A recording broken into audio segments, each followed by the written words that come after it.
नमस्कार, जय हिंद, जय Bharat and welcome to Dev talk. This is Adi Achint. हमारे साथ हैं पथिकृत भाई जो बताएँगे कि भई India's third nuclear submarine INS Aridhaman, इसके बारे में काफ़ी चर्चा रही है और इसके बारे में इंडियन नेवल चीफ ने भी कुछ चीज़ें बोली हैं।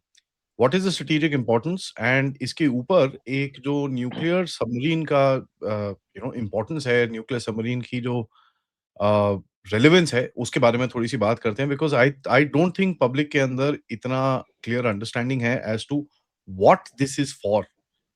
क्योंकि न्यूक्लियर सबमरीन सब लोग सोचते हैं भई न्यूक्लियर वेपन डालने वाली सबमरीन है, ओके, फेयर इनफ बट उसके बाद भी उसका एक बहुत बड़ा रोल है। फ़तेह भाई, नमस्कार। नमस्कार आदि भाई और आपके सभी दर्शकों को मेरा प्रणाम। देखिए फंडामेंटली जो न्यूक्लियर सबमरीन है वो दो तरीके का होता है, दो तरीके का। एक को कहते हैं SSBN, that is basically ship submersible ballistic nuclear कहा जाता है। मतलब बेसिकली वो ballistic weapon carrying nuclear submarine होता है। दूसरा है SSN, that is basically a nuclear powered conventional submarine. तो एक न्यूक्लियर सबमरीन का सबसे ज्यादा बेनिफिट जो होता है, यू कैन इसमें एक रिएक्टर होता है। मतलब इंडिया के जो होगा वो लाइट वाटर रिएक्टर्स जो भाभा एटॉमिक रिसर्च सेंटर ने बनाया है, 83 मेगावाट या 80 मेगावाट का होता है। तो it has unlimited capacity to travel around. इसका कभी एनर्जी खत्म नहीं होगा। The only reason that it has to come back is आपकी जो फूड सप्लाई, जो अदर एसेंशियल सप्लाईज है, वो अगर खत्म हो जाता है तो उसकी रिप्लेनिशमेंट अगर मिड सी में हो या फिर क्रू रिप्लेसमेंट के लिए, otherwise it continues. So India का, जैसे हम लोगों ने पहले भी डिस्कस किया था, इंडिया के जितने all the three wings of the arm forces, सबसे ज्यादा जो जिसका इन्वॉल्वमेंट है in terms of designing of submarines and ships और इन्वॉल्वमेंट इन डेवलपमेंट प्रोसेस, वो नेवी का ही है। As part of that, if you look at it, India project 75 आई जो है, तो उसमें थोड़ा सा डिले हुआ है, थोड़ा नहीं काफी डिले हुआ है। Expectedly by before March 2026 project 75 I, जिसमें 6 सबमरीन्स बनाया जाएगा मैसगांव डॉक्स और थाइसन ग्रुप के कोलैबोरेशन में, वो शायद साइन हो जाएगा। And there is something called the project 76, वो अभी conceptual stage में है, जहां 12 submarines will be made indigenously in India. Those are diesel submarines, attack submarines powered by diesel engines. लेकिन जो न्यूक्लियर पावर्ड सबमरीन्स होते हैं, न्यूक्लियर पावर्ड सबमरीन्स का वो that entire thing has been made in India. वो जो project है उसका नाम है एटीवी, एडवांस टेक्नोलॉजी व्हीकल के नाम पे इसको शुरू किया गया था।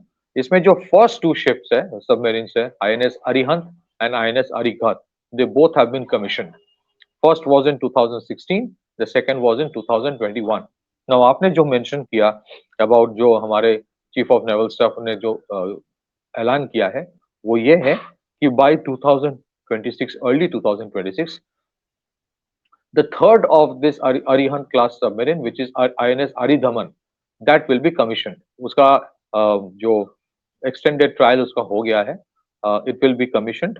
It is slightly a little bigger than the conventional जो आपके Arihant class 6,000 tons के है.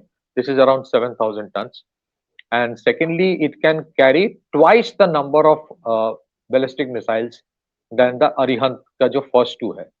सो फर्स्ट वाला या सेकंड वाला अरिहंत और अरिघत जो है, they carry what is called either 12 K-15 submarine launch ballistic missile, जिसका 750 किलोमीटर रेंज है, या फिर 4 ऑफ द K4 में उसका रेंज है शायद 3,500 kilometre. This will carry twice of each, मतलब ट्वाइस ऑफ ईच मतलब आइदर दिस और दैट होता है, लेकिन इसमें नंबर ऑफ ट्यूब्स भी ज्यादा होता है। So this is a very big development for India, no doubt about it. What is going to happen in 2026? Why it is important? एक तो है कि early 2026 में INS Aridhaman will be commissioned, जैसे मैंने कहा. Second half of 2026 will see the commissioning of India's fourth nuclear submarine. These are all SSBNs, मतलब ballistic missile carrying nuclear submarines, nuclear powered submarines which carry ballistic missiles. तो fourth वाला जो है वो second half of 2026 में इसको इसका exact अभी कोई नाम है नहीं ओपन सोर्स में, इसको S4 एस्टेरिस्क या S4 स्टार कह सकते हैं आप, वैसे इसको चलाया जा रहा है। सो बाय 2024 अगर आपके 4 न्यूक्लियर सबमरीन्स कमीशन हो जाते हैं, तो then the first one, the INS Arihant will go for, जो एक यूजुअल अपग्रेड्स होता है उसके लिए, it will go back to the dockyard after 8 to 10 years, it goes back, ऐसे ही होता है। So at any point of time, then what would happen is that you would have 3 nuclear powered submarines in your working as your deterrence. Now it means a lot. It is a reality कि India के जो nuclear submarine fleet है, it should have been far higher than what it is now. But अगर आपके 3 ballistic missile carrying nuclear powered submarines होता है, so to a certain extent, definitely, it can compensate for the deficit in the number of your conventionally powered submarines जो है, diesel submarines. मतलब I mean, I don't want to get into a comparison, लेकिन एक Kalwari class जो scorpion submarine है, वो 1500 to 1600 ton के होते हैं। अगर आप कंपेयर करेंगे तो उसके हिसाब से इफ यू हैव अगर almost like 2 to 3 of those, uh, even that cannot match a 7,000 tons nuclear powered submarine. But nuclear powered ballistic submarine एक चीज होता है, और nuclear powered conventional weapons carrying submarine दूसरी चीज होता है। न्यूक्लियर पावर्ड जो अटैक सबमरीन है, न्यूक्लियर पावर्ड बैलिस्टिक सबमरीन, ये जो मैं कहा अभी तक, वो बैलिस्टिक सबमरीन है, तो वो बेसिकली आपके डेटरेंस है। Obviously every now and then you will not be using the ballistic missiles, तो those are primarily for deterrence. लेकिन आपके जो अटैक सबमरीन होता है, that can go probably thousands of miles, it has a potential, and then can launch torpedoes and something else. So that is something called the Project 77. उसका एक clearance last year दिया गया था, CCS ने किया था for the first 2 of the 6 Project 77 submarines, वो nuclear powered attack submarines है, which means that will carry conventional heavy weight torpedoes, black shark torpedo या इंडिया के बनाया हुआ वरुणास्त्र, जिसका सबमरीन वर्जन ऑपरेशनलाइज हो गया शायद। तो so there are a lot of developments that is happening.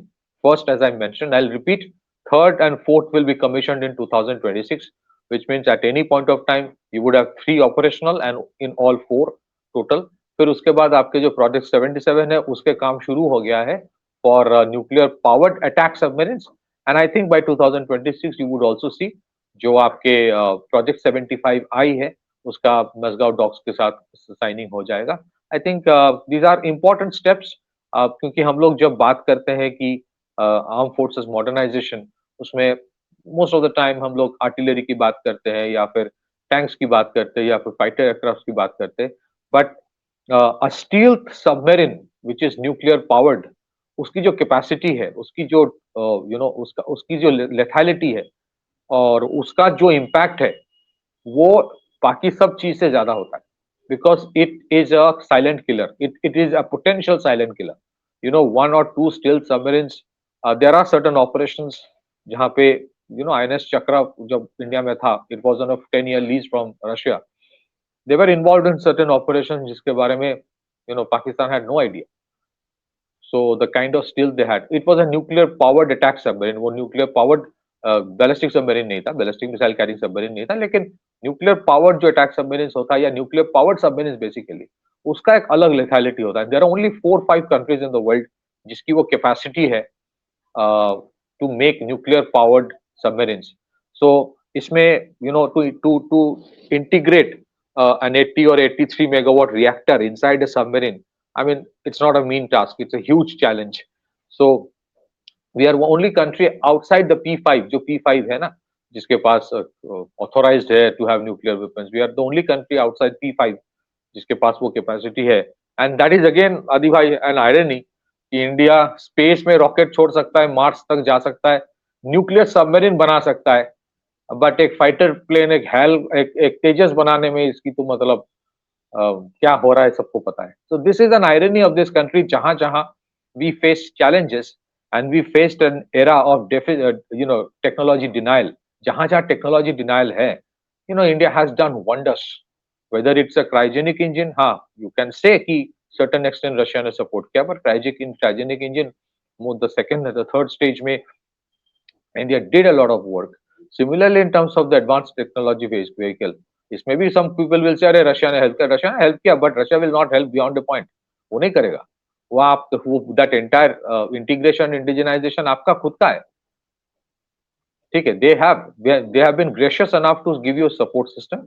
They have been gracious enough to lease you nuclear powered submarines. But आपका जो INS अरिहंत, अरिघत, अरिधमन और ये वाला है, these are completely, if not entirely, then probably 90% plus it's your own internal capacity building, indigenization that has happened. वो जो nuclear reactor है वो बार्क ने तैयार किया है. So what is going to happen? Just one more point before I hand over to you. ये जो मैंने कहा कि प्रोजेक्ट 77 है, प्रोजेक्ट 77 जिसमें न्यूक्लियर पावर्ड अटैक सबमरीन्स होगा, उसका कैपेसिटी और भी ज्यादा होगा. These are all 6 to 7,000 tonne जो एडवांस टेक्नोलॉजी वेसल में जो हम लोग बात कर रहे हैं, अरिहंत, अरिधमन, अरिघत. बट जो प्रोजेक्ट 77 जिसका फर्स्ट 2 का क्लियरेंस दिया गया है 2024 में by Modi government, ये जो होंगे, these are 10,000 tons के displacement है, so their reactors will be bigger. They're going to have a bigger reactor integrated. 10,000 ton का एक steel submarine which is powered by a nuclear reactor with unlimited range. Imagine the kind of lethality it creates. So invariably these are developments that have happened which cannot be denied. Credit goes to the Ministry of Defense for this. Credit goes to जो विशाखापट्टनम में जो facility है जो ये बना रहा है. कहा जाता है, तो इसके बारे में मैं पूरी कंफर्म नहीं कर सकता, बट हाँ, जो in many of these submarines, L&T did play a critical role in the development of the hull. And private sector के भी I'm sure there's a whole ecosystem जिसके बारे में ज्यादा बात होती नहीं है, which have worked with the agencies to develop this.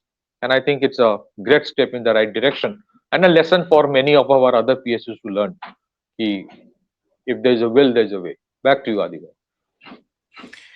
यार सबसे बड़ा चीज क्या है पता है? You know, it is part of our second strike capability, which is the most important thing today. Now, these submarines can be lurking 100 miles from China और उसको घंटा नहीं पता चलेगा कि कहाँ बैठा है वो. ठीक है? And they can actually fire. Pakistan deal करने के लिए we really don't need these submarines, but they can be around 100 miles from Chinese coast, and they won't know squat of what happened. ठीक है? They can't be tracked, they can't be seen. And ऊपर से because they've got a nuclear power generator, what happens is the capacity and the length that this machine can operate is far beyond what anybody can recognize even.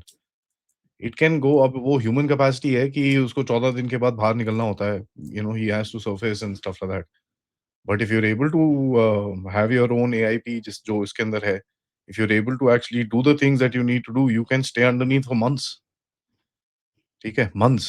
And हमारी diesel submarine ने last year एक interesting सी चीज करी थी, where it went underwater from Kochi, right? It crossed through the Straits of Malacca. वहां पर तो खैर you have to kind of come out because it's pretty shallow. And then it went in and surfaced straight at Port Victoria in Australia. ठीक है, so that's the length even a diesel submarine could do with the proper AIP system. तो आप ये देखिए कि nuclear submarine can be, you know, it can be underwater for months altogether and you won't even realize कहाँ पर है ये. So that particular capability which is there, and with the increasing structure of Indian Navy का जो patrolling है, and अगर आप audience को याद होगा मैंने एक मैप बनाया है, you know, that butterfly's claw, कहाँ पर आपके security interests हैं. So you have the capability of actually sending ships to those patrolling points. आपके अपने जो interests हैं उनको secure करने के लिए उनको assistance or whatever is required for them. And ये बहुत बड़ी ये capability है जो I don't think many countries are even dreaming of in this particular game. Forget having it. आदि भाई, एक मैंने स्लाइड आपके साथ शेयर किया फ्यूचर शो दैट जहाँ पे लिखा गया है कि ये this can actually choke the Malacca strait. तो मलाक्का स्ट्रेट को सो बेसिकली क्या हो रहा है, there is a thaw in the relation between India and China. उसके लिए थोड़ा बहुत ट्रम्प साहब खुद जिम्मेदार है दैट ये जो एक some kind of a status quo दोस्ती नहीं है, but there is a understanding, थोड़ा सा डिस्टेंस मेंटेन करेंगे एक दूसरे से. The other reason is this one, the ability of Indian Navy to choke Malacca Strait.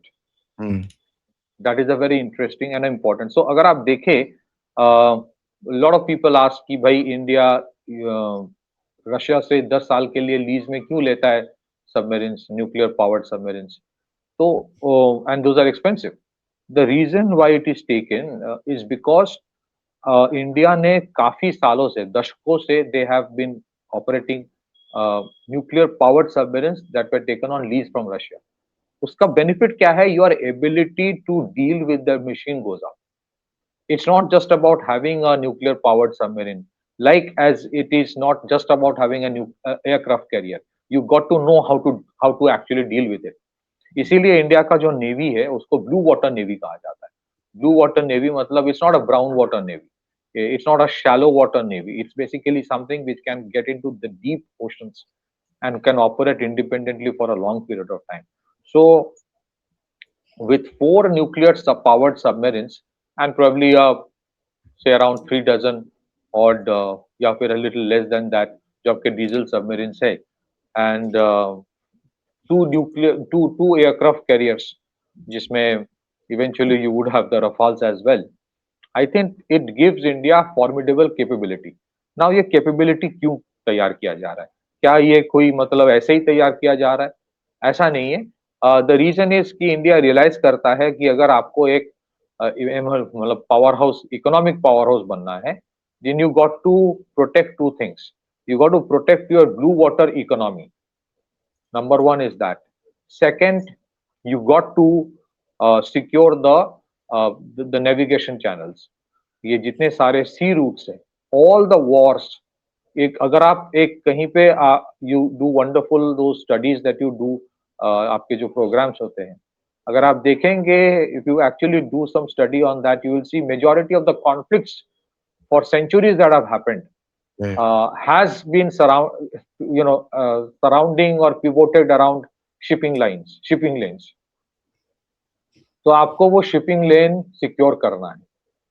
अगर आप अभी भी आप देखेंगे कि चाइना जो इंडो पैसिफिक में इंटरेस्ट ले रहा है, इंडियन ओशन में बार बार आता है, उनके जो हाइड्रोग्राफिक जो उनके वेसल्स आते हैं, what are they mapping and what do they want to do? उनका प्रॉब्लम भी है कि Malacca strait is the choke point, so they don't want that choke point to happen.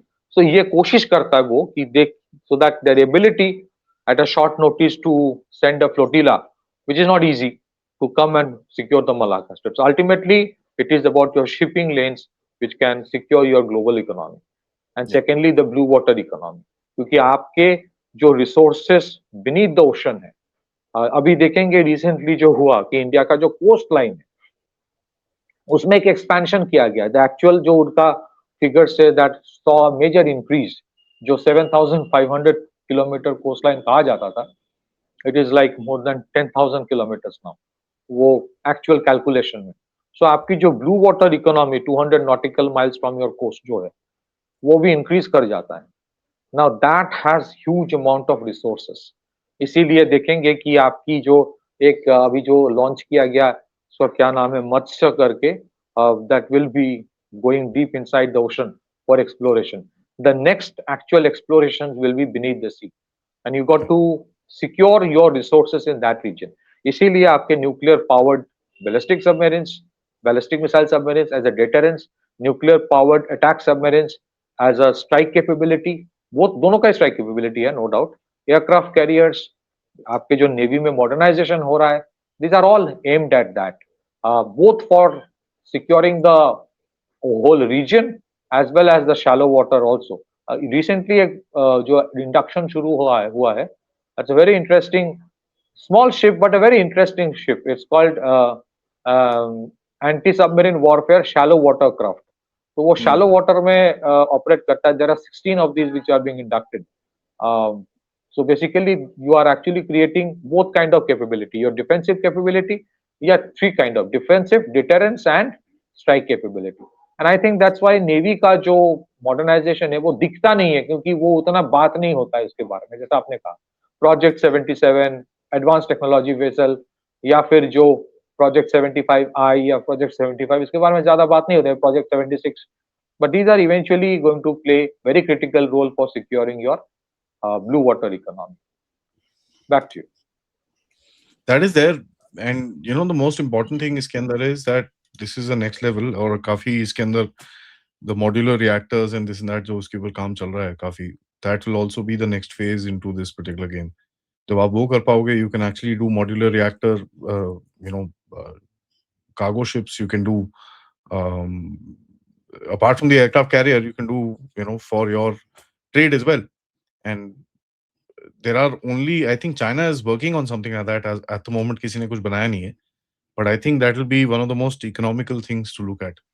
Cargo ship powered by a nuclear reactor, no refueling, nothing, चलते रहो भैंस, या कोई tension नहीं है. So something like that. There are loads of other projects which are coming across. So let's hope everything works out. True, and आपने सही कहा कि I think eventual next target will be nuclear powered aircraft carrier and nuclear powered cargo ships. इसमें ये जो small modular reactors है, ये this is a kind of a modular reactor. ये जो आपके integrate होता है in the submarine, और इंडिया का जो next phase of plan है for expansion of nuclear energy development in the country, जहाँ पे आपके target है कि 2047 तक आपके 100 गीगावाट nuclear energy generation की कैपेसिटी बिल्डिंग हो जाए, उसमें आई थिंक ये जो आपके सिविल मिलिट्री जो टेक्नोलॉजी फ्यूजन होता है, जहाँ पे ये जितने सारे आपका तैयार हुआ है, this are basically for military application, जैसे वो modular reactor inside a submarine, but I am sure इसका एक सिविलियन एप्लीकेशन भी होगा जब मॉड्यूलर रिएक्टर्स बनाया जाएगा for small nuclear power plants. I'm sure this transfer of technology from the military application to the civilian one will definitely help India. So आपने सही कहा कि eventually you would have nuclear powered cargo ships also, and I think that's the way forward. Back to Yeah. you. Thank you so much, bhai, for that. सबसे request है, video को like करिए, subscribe करिए, and share this with your friends and families. And of course, if you can, do support and contribute towards the channel. Thank you so much for watching. Namaskar, Jai Hind, Jai Bharat.